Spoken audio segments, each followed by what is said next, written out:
We would have a tough and hilly day ahead of us, so we made sure we started out early. So we geared up the troops just before it was light out for the day's forced march. We left the town Palas del Rey, or Palace of the King, while the street lights were still on. This would be the toughest day that Harry and Jackie would encounter among their 5 days on the Camino. Our plan was to get a good number of kilometers under our belt while it was cool, since the forecast was for sun and heat later in the day. Thankfully, for a difficult day, we would pass by many towns, and much of the trail would also be shaded. Our first stop would be for subpar coffee but great Santiago cake. Somewhere randomly on today's trail, we ran into an interesting local resident who was stamping passports and not selling anything, but instead just offering goodwill. She was very entertained by the fruit-based outfit for the day. We did briefly stop into a local church, but we had many more tough kilometers to cover, so the stops were actually pretty few today.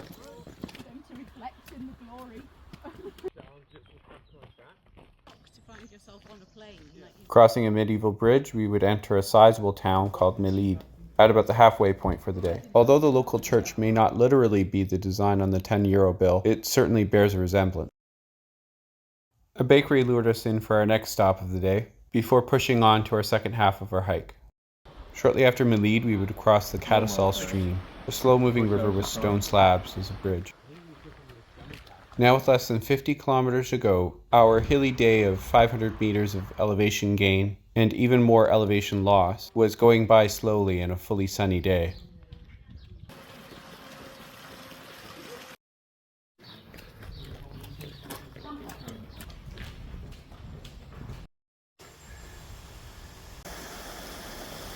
Reaching Fraga Alta, we would stop for a drink and a quick bite before heading out for our last 6 kilometers of the day.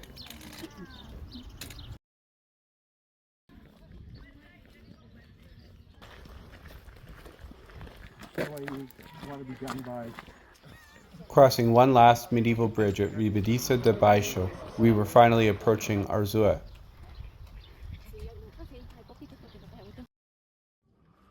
As luck would have it, the place we were staying would be on the far end of town, but fortunately it was on top of a nice cafe. A town square was right across the street, where locals at an evening mass were singing When the Saints Go Marching In Spanish. Undiscerning about the menu, we picked a place based on the sunniness of the patio and had a nice meal with an Australian friend we had made, of course followed by ice cream. No sprains, no strays, but blisters on 3 of us.